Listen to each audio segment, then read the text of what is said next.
pain is nature's way of saying, hey, time to rest.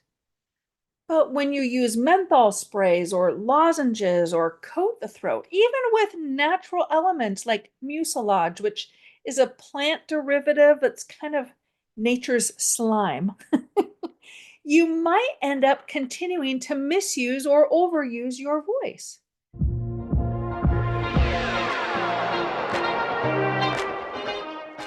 Welcome to the Foster Your Voice podcast with me, Christy Foster. After a 30-year career in music and theater, I never imagined I'd be coaching trial attorneys. But once I entered your world, I quickly realized how critical and underutilized voice is in the courtroom. The truth is, you don't win trials with brute strength. You win with your voice. I'll give you tools to unlock your voice so you can communicate not just with purpose, but on purpose. If you want quick action tips to help you stay calm and in control, keep jurors engaged, and inspire your listeners to action, all through the power of your voice, you're in the right place. I'm Christy Foster, and I'm here to help you foster your voice.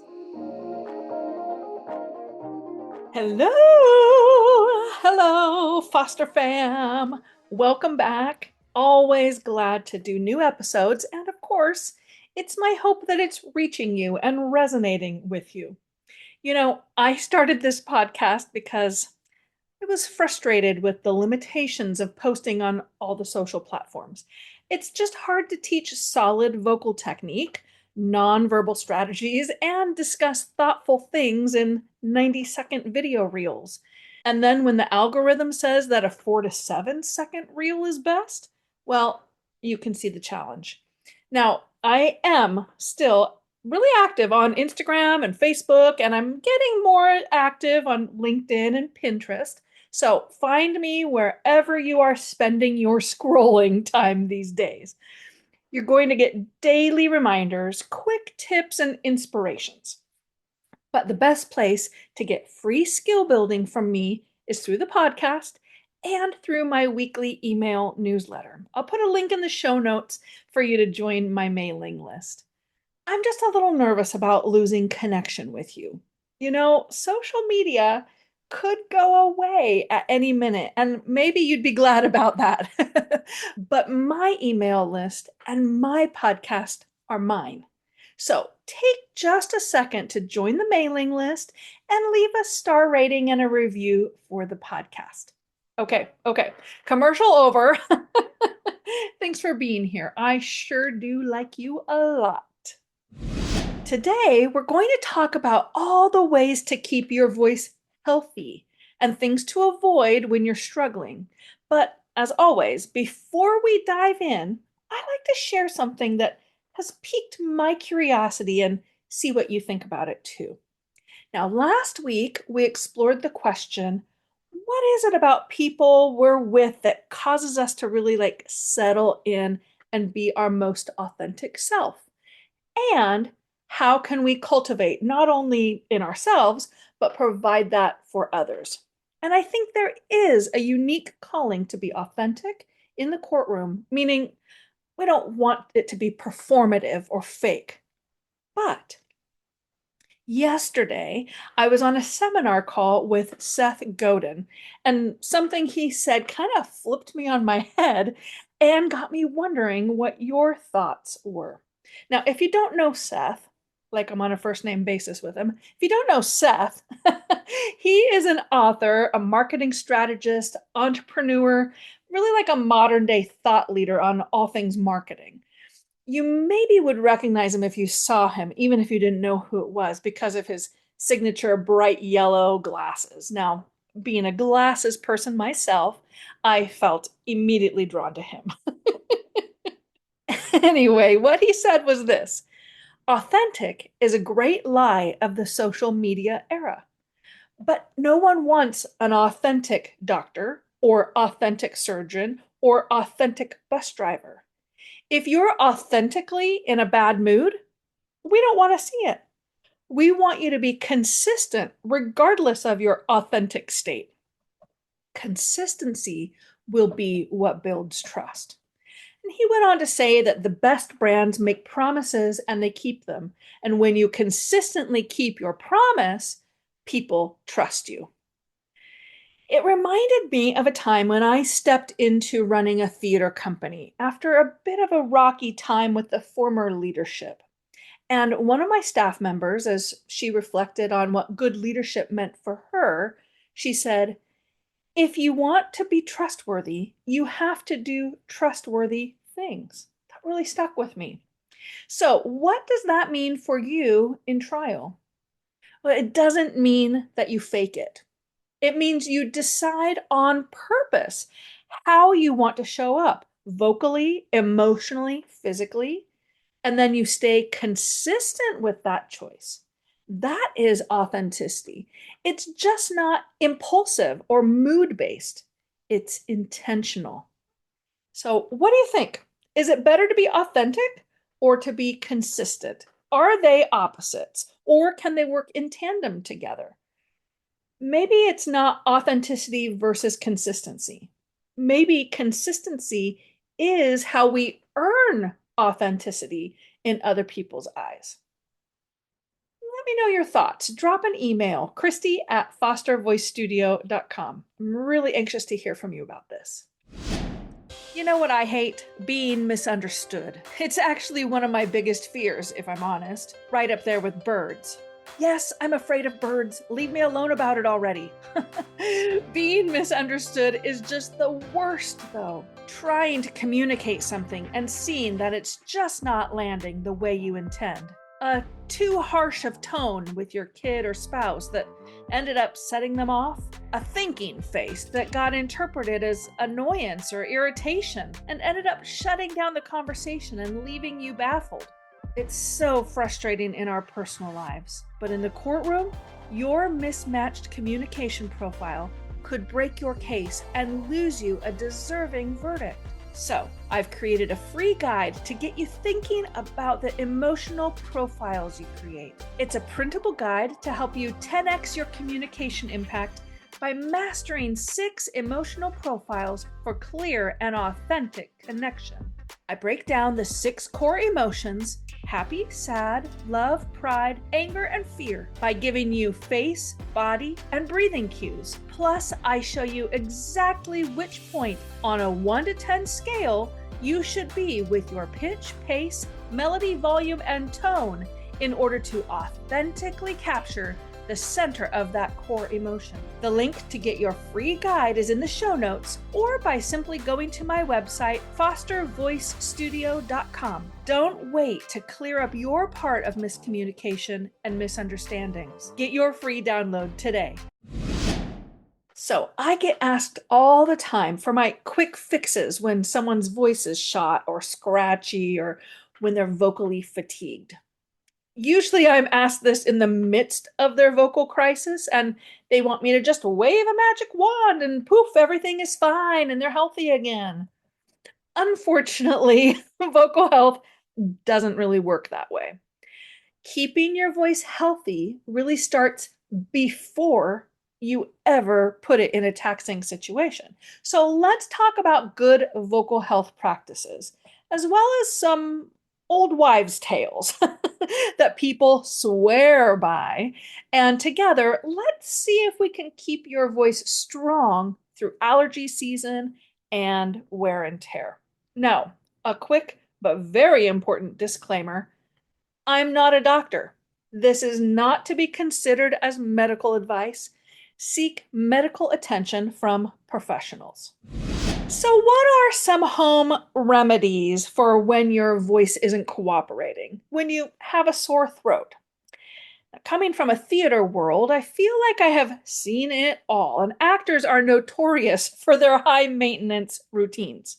Now, I don't mean to throw actors under the bus. I am one. And when I was in college, I had a semester of doctor mandated vocal rest. Imagine. I was a vocal performance major who wasn't allowed to sing for an entire semester. I wasn't even supposed to talk very much. So I literally wore a sign that explained my predicament and asked folks to help me respect the doctor's directives. No, I never said I was cool. I had to get my voice back, and I had to protect the healing process at all costs, financial, emotional, and yes, social. Now, I had been diagnosed with nodules. Those are basically calluses that build up on your vocal cords due to prolonged misuse or overuse. And hey, if vocal damage can happen to folks like me, and big name artists like Adele and Julie Andrews, people whose existence and profession revolves around keeping a healthy voice, the non professional folks are at risk too. People that have to speak for long periods of time on little sleep with high cortisol stress levels fueled by Red Bull and Monster drinks. Any of this sounding like someone you know? Those folks, okay, I'll stop beating around the bush. You need to have some strategies in place to proactively combat the things that will increase your vocal fatigue and wear out your voice. Like I said, I've heard them all. So let's break them down a little bit. First off, when you have a sore throat, what are you really after? You want something soothing, but you really need something that will address the tissue inflammation and get to the cause of it. A sore throat can be caused by underlying nasal issues like postnasal drip. Any allergy sufferers out there? So, your first hack should be to stop the drippage. Consistent use of a non medicated saline spray will flush out and rehydrate the nasal tissues. I like to use, it's called a Neomed nasal flush. It's like a neti pot, if you've seen one of those, but it doesn't throw my neck into misalignment. While keeping my head upright, water goes in one nostril and out the other. It's weird. It's a little gross. But people have been doing it for centuries, and I've experienced personal relief from congestion and from drippage. So, but how about some maybe less gross options? A saltwater gargle. Half a teaspoon of salt in warm water cuts right to it. It reduces swelling, loosens mucus, and helps kill bacteria. It just doesn't taste very good. I've heard of people gargling pickle juice too. That vinegar and salt option to cut through mucus and reduce swelling. But again, ew. But speaking of salt and vinegar, I recently heard of someone who, as soon as they start getting a sore throat, they eat a bag of Lay's salt and vinegar potato chips. And I mean, I guess that makes sense. Like the oil would give some coating to soothe, the salt would reduce inflammation, and the vinegar would address thickening mucus. I'm not recommending that option. I mean, just for other health reasons. But I can see how all these old wives' tales and home remedies could make sense and maybe give some relief. Now, drinking special teas, that's always a popular option. Remember, the goal here is to soothe and address inflammation. So, herbal teas like chamomile, peppermint, or licorice root are anti inflammatory, soothing, and sometimes are mildly antiseptic. Adding honey to your tea or even just to warm water sweetens things up a bit and soothes, but honey is also antimicrobial, so bacteria can't keep growing. Personally, I'm a big fan of diluting apple cider vinegar into warm water and adding honey. Now, stick with me here.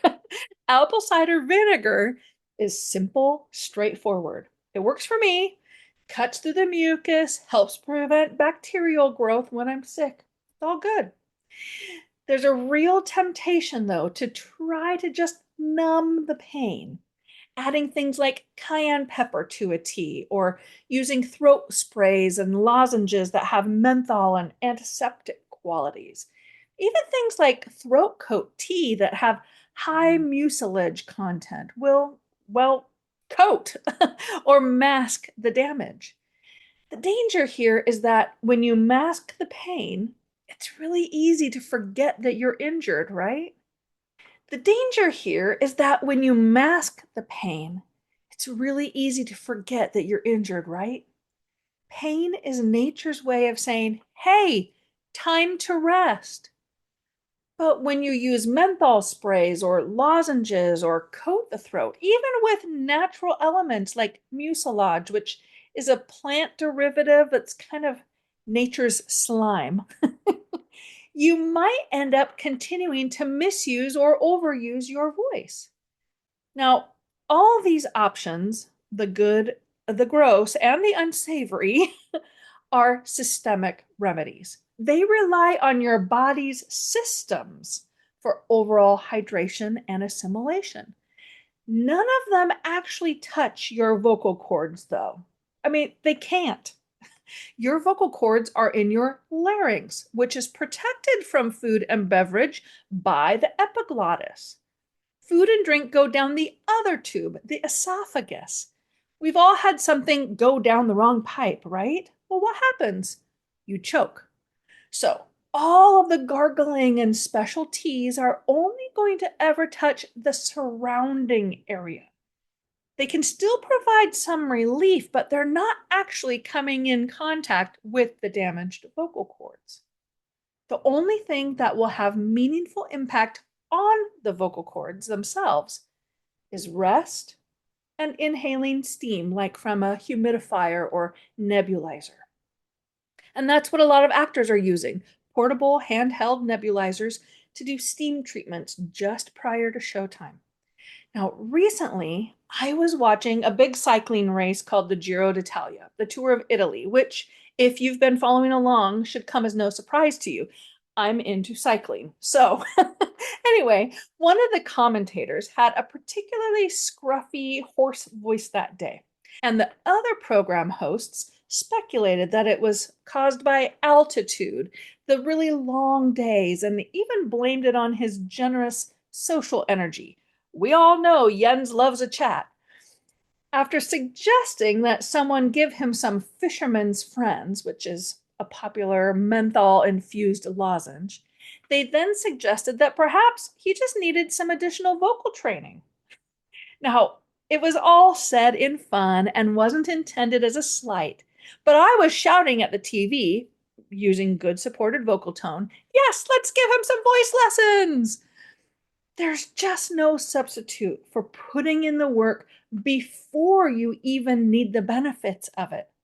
Learning to use your breath to support your voice and being able to access your full spectrum voice through all 5 building blocks, pitch, pace, melody, volume, and tone. This is what promotes a healthy instrument that can withstand the demands of your high stakes communication. When you practice the techniques, condition your nervous system, and develop the muscle memory, you're able to troubleshoot when that niggling tickle unexpectedly shows up. This is why it's important to keep fostering your voice. And hey, if you want any of these tips in a handy cheat sheet, use the link in the show notes to join my mailing list and I'll drop it right into your inbox. I'll see you next week. Thanks for pulling up a seat with me today and for being part of the Foster fam. Make sure you're subscribed to the podcast so you don't miss a single episode. And while you're at it, go ahead and leave a review or a comment so I can give you a shout out on a future episode. During the week, you can find me on Instagram at Foster Voice Studio, where I'm dropping little nuggets of vocal technique and leadership wisdom. You can also join my mailing list by visiting fostervoicestudio.com or by clicking the link in the show notes. I'll send a weekly vocal tip every Tuesday directly to your inbox. Until then, keep fostering your voice.